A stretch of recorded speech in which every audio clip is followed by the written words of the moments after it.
You are tired not because you are weak, but because you are trained to live against your own rhythm. Society praised your productivity and ignored your soul. Now you feel burned out, disconnected and confused. You followed the rules perfectly, and still something feels deeply wrong.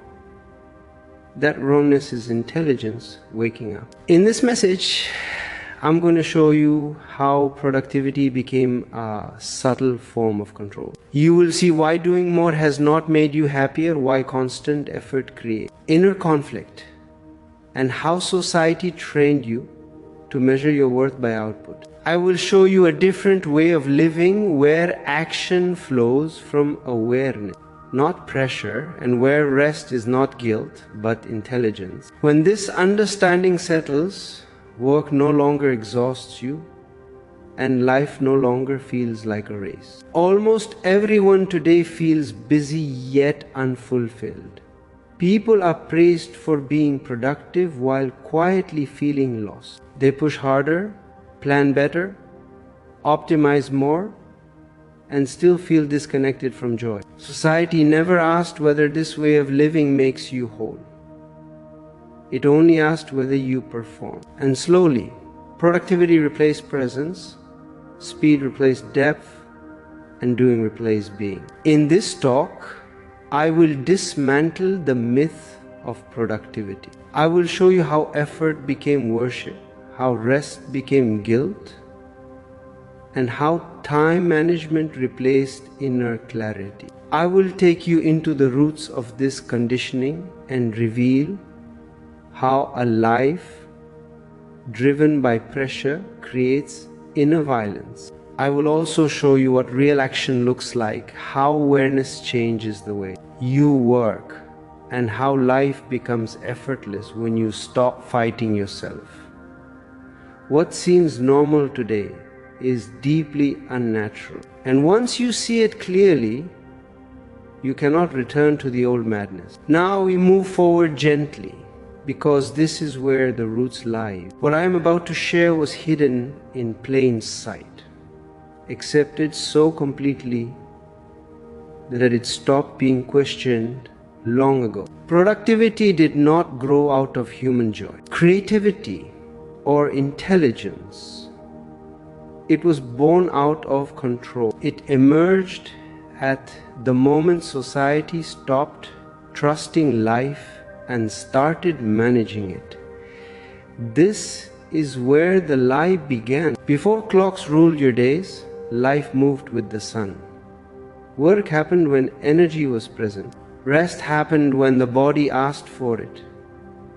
There was no guilt in stopping and no pride in exhaustion. Life was not divided into hours owned by someone else. It was lived as a whole. Then machines arrived and suddenly rhythm became a problem. Machines needed consistency. Machines needed speed.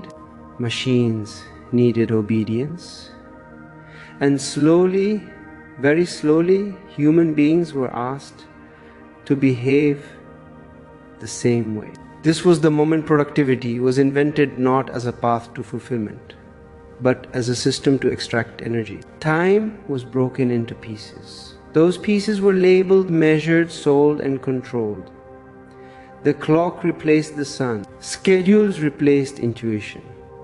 Efficiency replaced intelligence. And the human being, once alive and responsive, was reduced to a function. Here is the violence that was never named.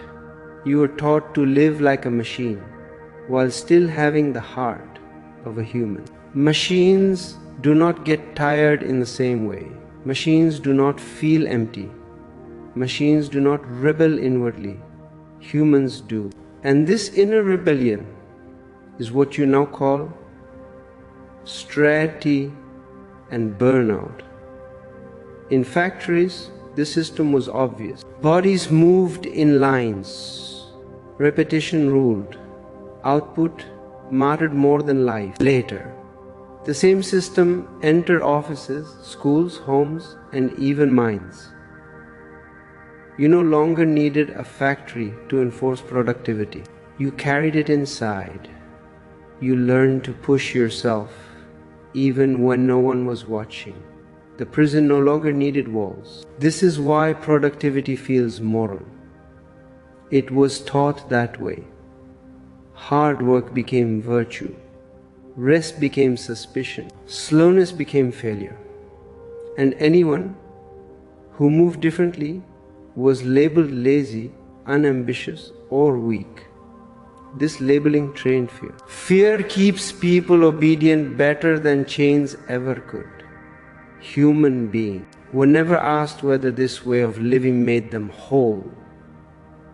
They were only asked whether it made them useful. And usefulness slowly replaced aliveness as the measure of worth. You stopped asking how you feel and started asking how much you produce. This shift looks small, it is enormous. The deepest damage of this lie is not physical exhaustion, it is disconnection. You are trained to ignore your inner signals. Hunger, tiredness, boredom, joy, silence, all were treated as obstacles to productivity. So you learned to override them. And when you override yourself long enough, you forget how to listen. This is why modern life feels loud and empty at the same time. Noise fills the space where awareness should be. Movement replaces meaning. Doing replaces being. And all of this was normalized so completely that questioning it feels strange. Once you see where productivity came from, you stop blaming yourself for feeling tired. You stop thinking something is wrong with you. You begin to see that something was done to you slowly, politely, efficiently. And this understanding prepares you for the next layer. Because once productivity entered your life, it did not remain outside. It moved inward. It began to shape identity. It began to define who you believe you are. Now, something even more subtle happened. And this is where the light truly entered your blood.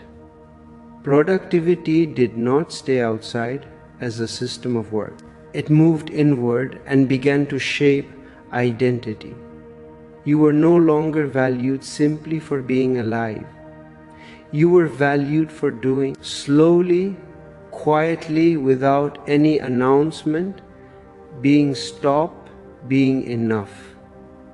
From early childhood, you were asked, "What are you doing?" Not, "How are you?" You were praised when you were busy. You were corrected when you were still. Sitting quietly became suspicious. Resting without purpose became waste. Play was allowed only if it led somewhere. And gradually you learned a dangerous lesson. You learned that your right to exist depended on activity. This is where rest turned into guilt. Even when the body asked to stop, the mind whispered that stopping was wrong. Even when energy was gone, you pushed. Even when joy disappeared, you continued. Doing became a habit, and habit replaced awareness. You stopped listening inwardly and started obeying an inner whip. Stillness began to feel uncomfortable. Silence began to feel heavy. When nothing was happening outside, something felt wrong inside. So you filled every space. Screens, tasks, lists, plans, movement without meaning. You stayed busy not because there was so much to do, but because being with yourself felt unfamiliar. This is one of the deepest tragedies of modern life. Stillness is not empty. Stillness is fertile. But because you were trained to fear it, you avoid it. A lake that is never allowed to settle can never reflect the sky. In the same way, a mind that is always doing can never see truth. When doing replaces being, life becomes shallow. You move constantly, yet nothing penetrates. Experiences pile up, but wisdom does not grow. Days pass, weeks pass, years pass, and inside there is a quiet sense that something essential is missing. You are active, yet absent. This absence is not accidental. It is the result of training. Productivity taught you to live outwardly. Being requires inwardness. Productivity rewards speed. Being moves slowly. Productivity wants results. Being has no goal. These two directions cannot coexist without conflict. This is why you feel divided. One part of you wants to stop. Another part is afraid to stop. One part longs for silence. Another part feels anxious in silence. This inner split is not your fault. It was created. When you reconnect with being, productivity loses its power to dominate. Doing becomes a function again, not an identity. Action flows when needed and stops when complete. There is no guilt in resting and no pride in exhaustion. But before this balance can return, something else must be seen clearly. Once being was replaced by doing, society needed a new way to judge human value. And that judgment became measurement. Now watch carefully, because this is where the deepest confusion entered human life. Once doing replaced being, society needed a way to compare, control, and rank people. Awareness cannot be measured. Presence cannot be counted. Silence cannot be displayed. So a simpler substitute was created. Output became the proof of worth. You were no longer asked whether you were alive, joyful, clear, or peaceful. You were asked how much you produced, how fast you moved, how full your schedule was. Numbers replaced understanding. Scores replaced wisdom. Comparison replaced knowing. And slowly, very slowly, you began to look at yourself through the eyes of measurement. This is where praise became poisonous. You were praised not for clarity but for effort, not for intelligence but for endurance, not for sensitivity but for sacrifice. And because praise feels good, you learn to chase it. You learn to ignore your inner signals in order to meet outer expectations. The moment you were tired, you pushed harder. The moment you felt empty, you added more tasks. The moment you needed rest, you questioned your value. Comparison culture grew naturally from this system. Once worth is measured, it must be compared. Someone is always doing more. Someone is always ahead. Someone is always faster. And no matter how much you achieve, there is always another number waiting. This is why satisfaction never arrives. Measurement has no completion point. A scale can measure weight, but it cannot measure life. In the same way, productivity can measure output, but it cannot measure depth. Yet you are taught to stand on that scale every day, silently asking whether you were enough. And because the scale only understands numbers, the answer was always uncertain. External validation slowly replaced inner knowing. Instead of feeling when enough was enough, you waited for approval.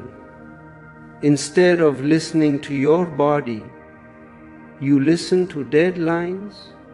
Instead of trusting your rhythm, you trusted systems. And the more you trusted outward measures, the more you lost touch with inward truth. This is why success feels empty for so many people. They reached the number, the title, the goal, and nothing changed inside, because the inner hunger was never about achievement. It was about alignment. Measurement cannot give alignment. Only awareness can. When worth is measured, fear becomes constant. Fear of falling behind. Fear of slowing down. Fear of being invisible. Fear of not mattering. And this fear keeps the system running perfectly.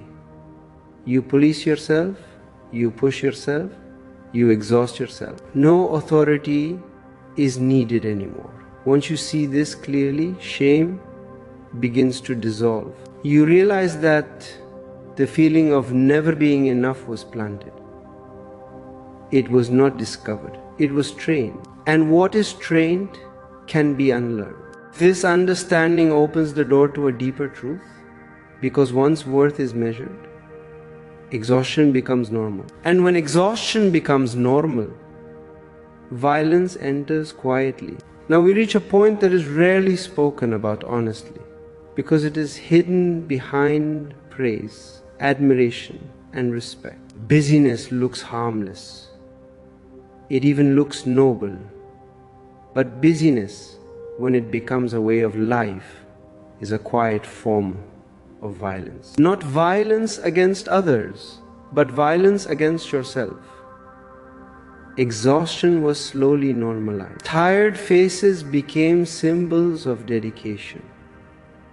Burnout became a badge of honor. The more drained you were, the more committed you were considered. And because everyone around you was equally tired, no one questioned it. When suffering is shared, it begins to look natural. This is how violence enters politely. No one forces you openly.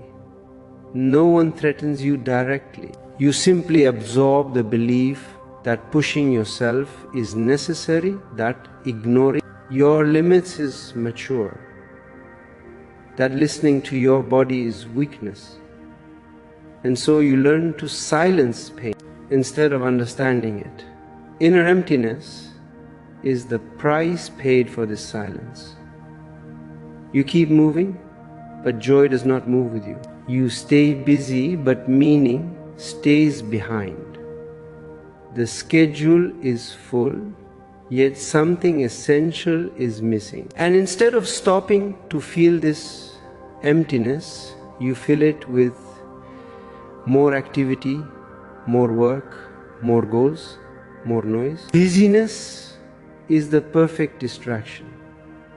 It keeps you occupied enough to avoid the deeper questions. It prevents you from feeling lost by never letting you stop. And because stopping feels dangerous, you continue even when your whole being is asking for rest. This is why modern exhaustion feels different from physical tiredness. Sleep does not cure it. Vacation does not cure it. Entertainment does not cure it. Because the exhaustion is not of the body alone, it is of the soul. It comes from living against your own nature. Violence is usually imagined as sudden and loud. This violence is slow and silent. It happens 1 hour at a time, one ignored signal at a time, one pushed boundary at a time. And because it does not hurt all at once, it is rarely recognized. Once you see busyness for what it is, something inside you softens. You stop glorifying fatigue. You stop competing in exhaustion. You stop measuring commitment by suffering. And a deeper listening begins to return. This listening is fragile at first. It feels unfamiliar. It feels almost dangerous, because the moment you stop, you begin to hear what you have been avoiding. You begin to feel what has been buried under activity.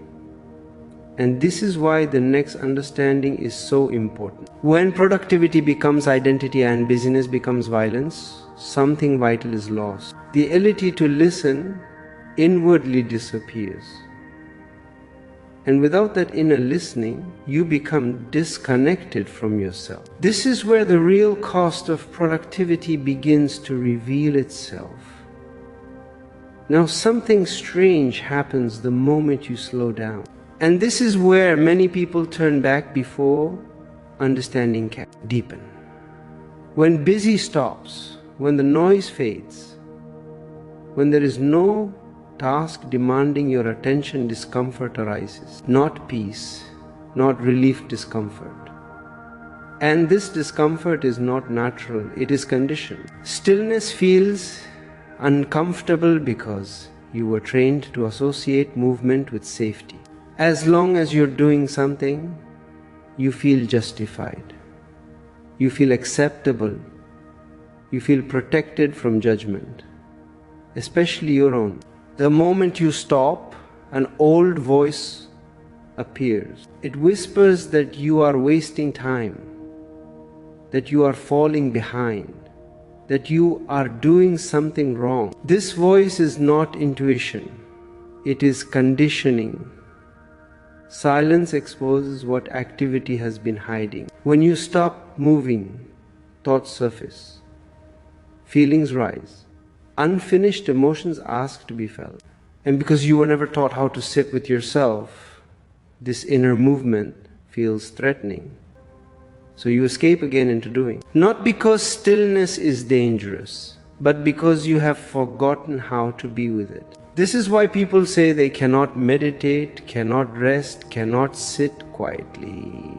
It is not inability, it is withdrawal. The nervous system has become addicted to stimulation. The mind has been trained to jump constantly from one thing to another. When stimulation drops, the system panics. It mistakes quiet for danger. Think of muddy water in a glass. When the glass is shaken constantly, the water stays cloudy. The moment you stop shaking, the mud begins to settle. At first, it looks worse. Everything becomes visible. But if you wait, clarity returns. Stillness works the same way. The discomfort is the mud settling, not a problem. Society never told you this. It told you to keep shaking the glass. It praised movement. It distrusted silence. It called rest laziness and stillness unproductive. And because of this, you learn to fear the very space where healing happens. Stillness feels uncomfortable because it asks you to meet yourself without roles, without output, without performance. There is no audience, is no measurement, there is only you. And if you have lived for years without listening inwardly, this meeting feels awkward at first. But if you stay, something changes. The discomfort softens, the nervous system relaxes, the mind slows. And beneath the restlessness, a deep intelligence begins to speak. Not in words, in feeling, in clarity, in a quiet sense of rightness. This is why stillness is revolutionary. It breaks the rhythm that productivity imposed. It restores your natural timing. It reconnects you with your own signals. And once you taste this reconnection, busyness loses its grip. But the mind has another trick. When stillness becomes threatening, effort rushes in to save the old pattern. Doing increases. Activity multiplies, and productivity disguises itself as purpose. This is why the next layer must be seen clearly. Effort itself often becomes an escape. Now something very subtle must be understood, because effort is usually praised, respected, even admired. Effort looks strong. Effort looks disciplined. Effort looks responsible. Yet much of what you call effort is not strength at all. It is avoidance. It is movement used to escape feeling. It is action used to avoid meeting what is unresolved inside. When stillness begins to expose discomfort, effort rushes in like a rescuer. Suddenly, there is so much to do, so many goals to chase, so many improvements to make. The schedule fills up again, not because life demands it, but because silence feels too honest. Effort becomes a shield. As long as you are busy, you do not have to feel lonely, confused, sad, or uncertain. This is why achievement often feels strangely empty. You reach the goal, and for a brief moment, there is relief. Then the familiar restlessness returns. Not because the goal was wrong, but because the movement itself was never meant to satisfy. It was meant to distract. And distraction always wears off. Effort masks emptiness very well. From the outside, everything looks successful. Progress is visible. Results appear. And inside there is a quiet sense of running without arriving. You are moving constantly, yet nothing feels complete. This is because effort was never addressing the real hunger. It was avoiding it. Society encourages this avoidance. It tells you to stay productive when you feel lost. It tells you to work harder when you feel empty. It tells you to upgrade your goals instead of listening to your heart. And because this advice is everywhere, it feels normal. But normal does not mean healthy. Effort also keeps you looking forward instead of inward. It promises fulfillment later. After this task, after this success, after this milestone, life becomes a waiting room. And while you wait, the present moment is bypassed again and again.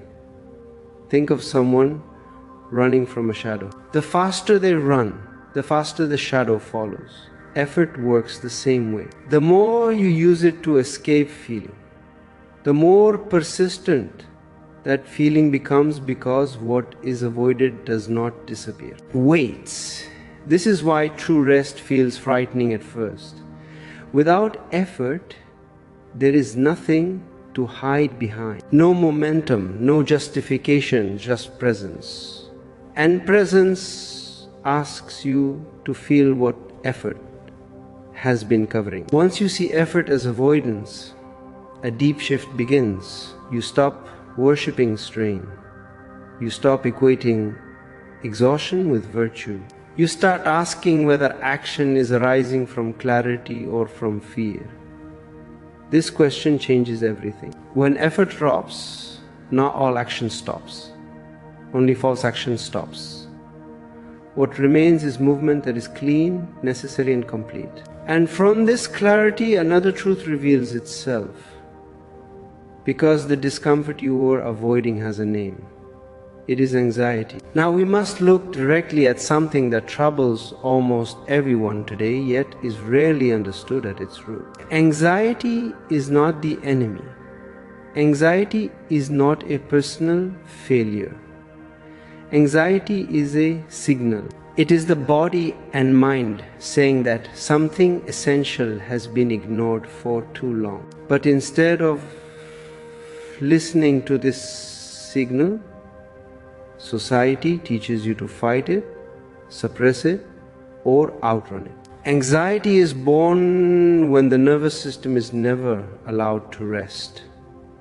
Constant productivity keeps the system switched on all the time. There is no pause, no completion, no natural stopping point.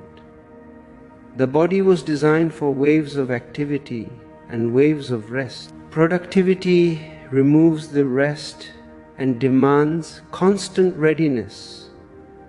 Over time, the system forgets how to relax. This is why anxiety feels physical: tight chest, shallow breath, restless energy. It is not imagination. It is not weakness. It is an engine running without pause. Even when you stop working, the inner engine keeps going. Thoughts race. Planning continues. The future is rehearsed again and again.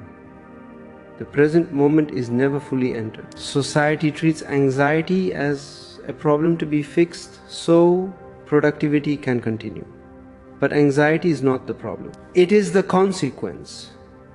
It is what happens when awareness is replaced by pressure. It is what happens when listening inwardly is replaced by constant doing. Think of a machine that is never turned off. it overheats, it breaks down. No one blames the machine. They understand misuse. Yet when the human nervous system reacts the same way, blame appears. You are told to cope better, manage better, try harder. The misuse is never questioned. Anxiety also grows because productivity has no natural end. There is always more to do, more to improve, more to achieve. The mind never receives the signal that it is complete. Completion brings rest. Without completion, tension accumulates. When awareness returns, anxiety begins to soften. Not instantly, but naturally. The body feels heard. The nervous system begins to trust that it will not be pushed endlessly. Silence becomes safe again.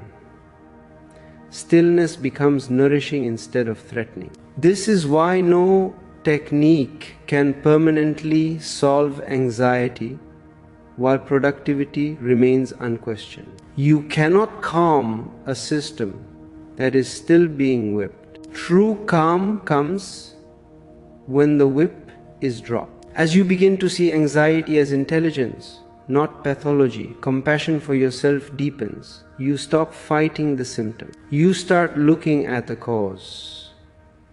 And this clarity leads directly to the next realization. Because once anxiety is understood, another truth becomes obvious. No matter how much you do, it never feels enough. Now this must be understood very clearly, because here lies the trap that keeps people running their entire lives. Productivity never feels enough. Not because you are incapable, but because productivity has no natural completion. It is designed as an endless movement. The moment one task is finished, another appears. The moment one goal is reached, a higher one replaces it. There is no arrival, only continuation. Life, when lived naturally, has rhythm. Activity rises. Activity completes. Rest follows. This rhythm brings satisfaction. Productivity destroys this rhythm. It replaces completion with accumulation.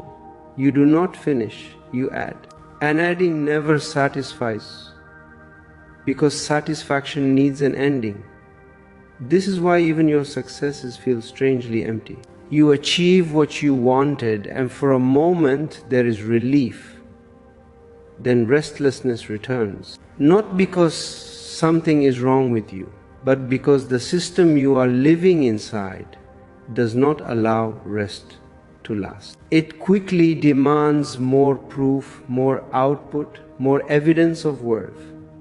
Productivity also keeps moving the goalposts. What was once impressive becomes normal. What was once enough becomes insufficient. This keeps comparison alive. Someone is always ahead. Someone is always doing more. And because worth is tied to output, the sense of insufficiency never ends. This is why the mind becomes addicted to striving. Striving creates movement. Movement creates distraction, and distraction keeps deeper questions away. If you stopped completely, you would have to ask whether all this effort is leading anywhere meaningful. Productivity makes sure you never stop long enough to ask. The feeling of never being enough is not personal. It is structural. It is built into the system. A system that depended on contentment would collapse. A system that depends on dissatisfaction thrives. And productivity feeds on dissatisfaction perfectly. Once you see this, the chase begins to lose its charm. You start noticing how often you postpone peace, how often you tell yourself rest will come later, how often life is delayed for a future that never arrives. This saying does not make you lazy. It makes you intelligent. You begin to sense when action is complete. You begin to allow stopping without guilt. You begin to feel the difference between natural effort and compulsive doing. And this realization creates tension inside the old pattern. Something deeper begins to resist. The body resists. The nervous system resists. The soul resists. Not with words, but with exhaustion, anxiety, and emptiness. This resistance, not a problem.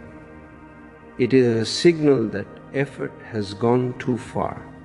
It is the beginning of rebellion, not a loud rebellion, but a quiet one. And from this quiet rebellion, a new, effortless clarity emerges. When effort dominates life, something essential is violated. Intelligence itself begins to rebel against force. This is where the next understanding must enter, because effort has been mistaken for intelligence for far too long. Now we arrive at something that sounds strong on the surface, but is weak at the root. Society praises discipline. It glorifies willpower. It tells you that if you just push harder, control more, and tighten your grip, everything will fall into place. This belief has been repeated so often that it feels unquestionable. And yet, forced discipline fails again and again. Not because you are weak, but because force creates inner conflict. Discipline that comes from pressure divides you against yourself. One part of you becomes the commander. Another part becomes the prisoner. One part shouts orders. Another part resists quietly. This resistance may not be visible at first, but it grows. It shows itself as fatigue, procrastination, dullness, and eventual collapse. What you call lack of discipline is actually intelligence rebelling against violence. Willpower works only for short bursts. It is fueled by tension. It burns energy quickly. It can push you through emergencies, but it cannot sustain a life. When willpower becomes a lifestyle, exhaustion is guaranteed. The body obeys for a while. The mind follows for a time. Then something breaks. This is why people move in cycles of control and collapse. They become strict. They wake up early. They follow rigid plans. They feel powerful for a few days or weeks. Then resistance grows stronger. Energy drops. Joy disappears. And eventually, everything falls apart. After the collapse, guilt appears and the cycle starts again. Forced discipline never asks whether the action is right. It only asks whether the rule is followed. Intelligence works differently. Intelligence listens. It senses timing. It knows when to move and when to stop. Discipline imposed from outside ignores timing completely. It treats the human being as a machine that must obey regardless of condition.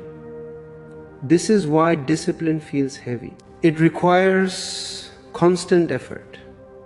It needs reminders, rewards, punishments, and threats. It must be maintained. The moment attention drops, the system collapses. Anything that needs this much force is not natural. Look at life itself. Trees do not need discipline to grow. Rivers do not need willpower to flow. The sun does not need motivation to rise. Their movement comes from alignment, not force. Human intelligence works the same way when it is not disturbed. When action arises from awareness, discipline becomes unnecessary. You do what needs to be done because it is clear, not because it is demanded. There is no inner resistance because there is no inner division. Energy flows in one direction. Understanding this releases enormous compassion toward yourself. You stop calling yourself lazy. You stop shaming yourself for collapsing. You begin to see that collapse was inevitable under force. And once force is seen as the problem, a new possibility opens. If discipline fails, something else must exist. A way of acting that does not depend on pressure. a way of living that does not require constant control. That way is not built on effort. It is built on flow. And this brings us to the next truth.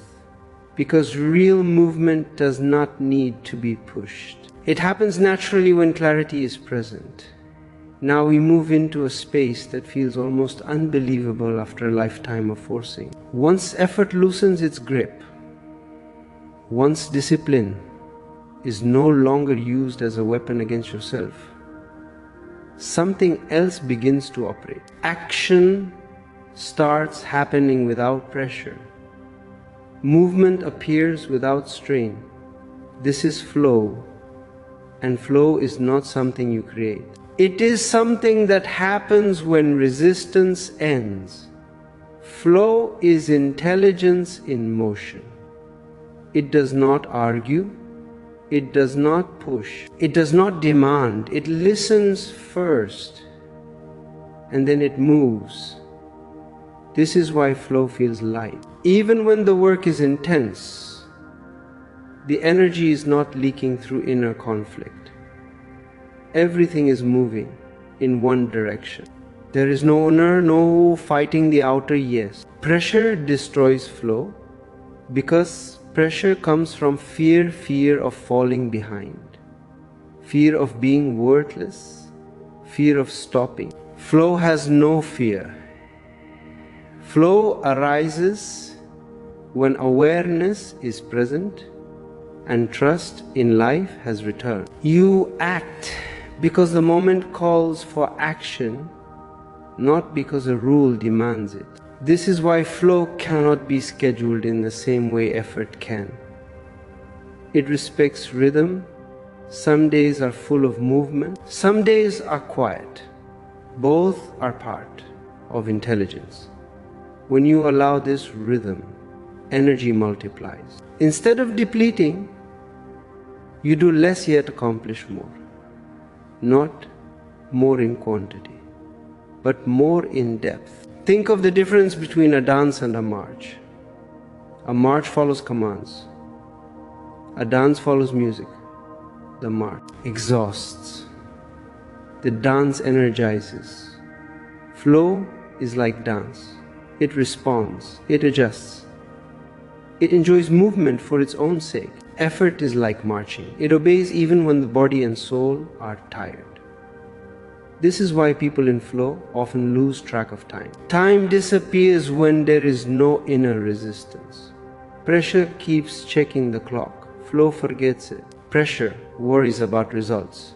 Flow is absorbed in the process. And because of this absorption, results arrive naturally without obsession. When you taste flow even briefly, you recognize how artificial pressure was. You see how much energy was wasted fighting yourself. You begin to understand that intelligence never needed to be controlled. It needed to be trusted. Flow does not make you passive. It makes you precise. Action happens exactly when needed and stops exactly when complete. There is no excess. There is no guilt in stopping. There is no pride in continuing.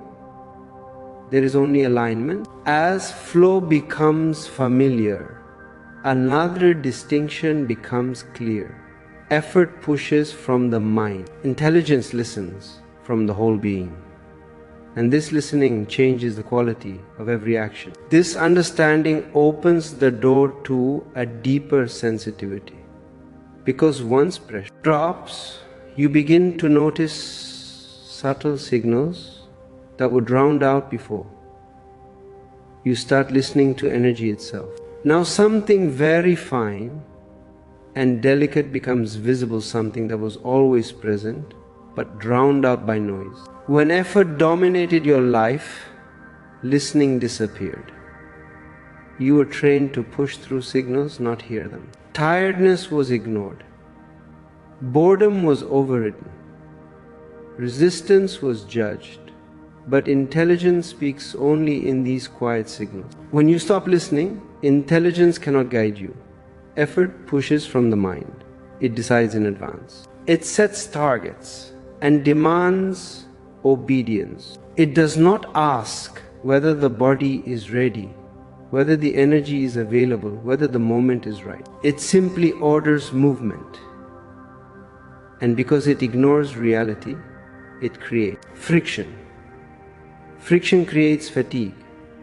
Fatigue creates resentment, and resentment eventually creates collapse. Intelligence works in the opposite way. Intelligence listens first.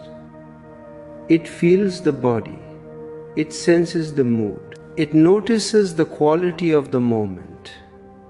It waits without laziness and moves without hesitation. When energy is present, action flows naturally.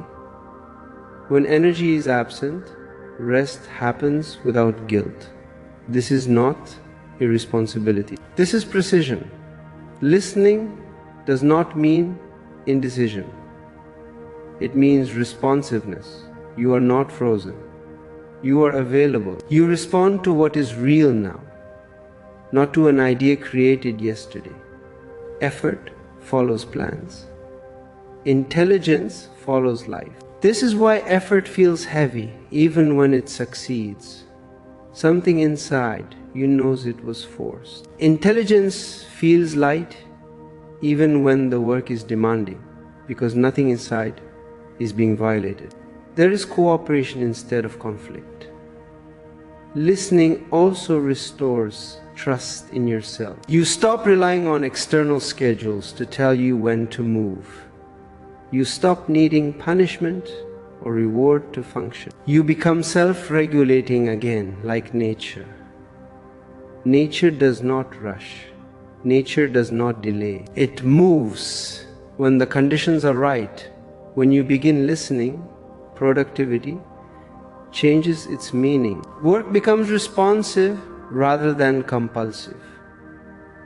You no longer act to prove your worth. You act because something is ready to be done. And when it is done, you stop. No drama, no guilt. This listening sharpens sensitivity. You notice when effort is creeping back in.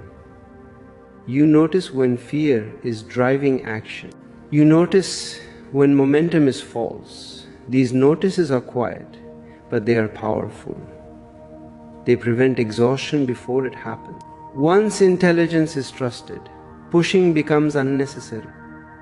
You no longer need to dominate yourself. You guide yourself. And this guidance feels respectful, kind, and exact. This is where a great misunderstanding dissolves. Because when you stop pushing, society quickly labels you as lazy. But laziness is not what is happening. Something far more intelligent is at work. Now we come to a word that has been used as a weapon for centuries: laziness. It has been thrown at anyone who refused to move at the speed demanded by society. It has been used to shame rest, to control rhythm, to silence intelligence. And because of this, most people are terrified of stopping. Not because stopping is harmful, but because stopping has been made immoral. Laziness, as society defines it, is simply non-compliance. It means you are not moving when you are told to move. It means you are not producing when production is expected. It has nothing to do with intelligence. It has everything to do with obedience. A person who rests according to their own rhythm threatens a system that depends on constant output. Real laziness is unconsciousness. Real laziness is avoiding awareness. Real laziness is repeating the same pattern without seeing. Rest is not laziness. Stillness is not laziness. Silence is not laziness. They are forms of intelligence preparing themselves. When a tree stops growing in winter, it is not lazy. It is intelligent. When the soil rests, it gathers strength. When the body sleeps, it repairs itself. Only human beings were taught that stopping is failure. And this teaching has created deep confusion because laziness was demonized people learned to mistrust their own need for rest. Even when the body was exhausted, the mind pushed. Even when clarity was gone, effort continued. This constant override damaged the natural conversation between body and awareness. Stillness is preparation. Silence is incubation. Nothing meaningful is born from constant forcing. Creativity, insight, love, understanding all require space. They require unoccupied time. When every moment is filled, nothing new can enter. This is why people feel stuck despite constant effort. They are moving all the time, yet nothing is ripening. A seed needs darkness and stillness to grow, pulling it out of the ground. Every hour to check progress will kill it. Productivity does exactly this to the inner life. Once you see that rest is intelligence, guilt begins to dissolve. You stop justifying stillness. You stop apologizing for pauses. You stop explaining your need to slow down. You begin to trust that life knows what it is doing when you stop interfering. This trust does not make you inactive. It makes your activity precise. You act when energy is available. You rest when energy is absent. There is no conflict between the two. One supports the other. And when this rhythm is honored, something remarkable happens. You stop fighting yourself. The inner war ends. And in the absence of war, a new quality of movement appears, movement without strain, action without resistance. This is the moment when effort finally dissolves, and what remains is natural intelligence taking the lead. Now we arrive at a moment that does not look dramatic from the outside, yet it changes everything on the inside. It is the moment you stop fighting yourself. Not because you have achieved something, not because you have improved, but because you finally see that the fight itself was the problem. For years, maybe for a lifetime, you were at war with your own nature. One part of you wanted rest, another part called that weakness. One part wanted silence, another part demanded effort. One part wanted to move slowly, another part pushed faster. This inner division drained more energy than any amount of work ever could. The moment you stop fighting yourself, energy returns immediately. Not because you added something, but because you stopped leaking it. Conflict is the greatest waste of energy. Alignment is the greatest source of power. This stopping does not come from discipline. It comes from seeing. You suddenly recognize that no one needs to be conquered inside you. Nothing needs to be beaten into shape. Life was never your enemy. Your body was never lazy. Your need for rest was never a flaw. All of it was intelligence asking to be heard. When the fight ends, a deep relaxation spreads through the nervous system. The mind becomes quieter, not through control, but through relief. The body softens, breathing deepens, and in this relaxed state, action becomes cleaner. You do what is needed without inner commentary. You move when movement is natural. You stop when stopping is natural. This is the moment when effort transforms into ease. Not laziness, ease. Effort was always tight. Ease is spacious. Effort was always loud. Ease is silent. Effort was fueled by fear. Ease is supported by trust. At this point, productivity loses its moral power over you. You no longer feel guilty for resting. You no longer feel proud of exhaustion. You no longer measure your day by how much you did, but by how present you were. And this shift is irreversible once it is seen clearly. This is also the moment when work begins to change its quality. It stops feeling like something imposed on you. It becomes something that flows through you. Even difficult tasks feel lighter because there is no inner resistance arguing against them. When you stop fighting yourself, you reclaim dignity.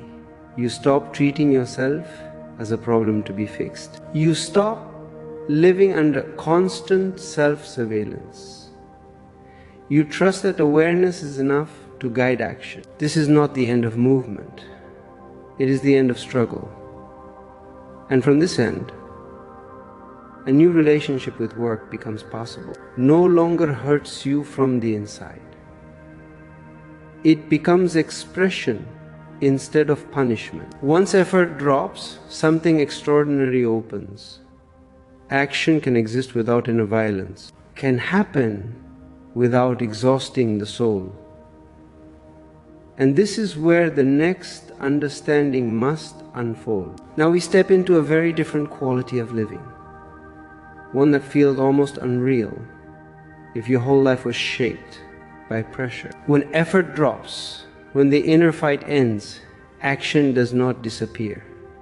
Something far more intelligent replaces it. Action begins to arise from clarity.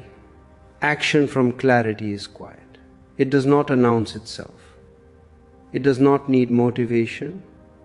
It does not require force. You simply see what needs to be done, and the seeing itself becomes movement. There is no gap between perception and action. No debate, no resistance, no inner noise.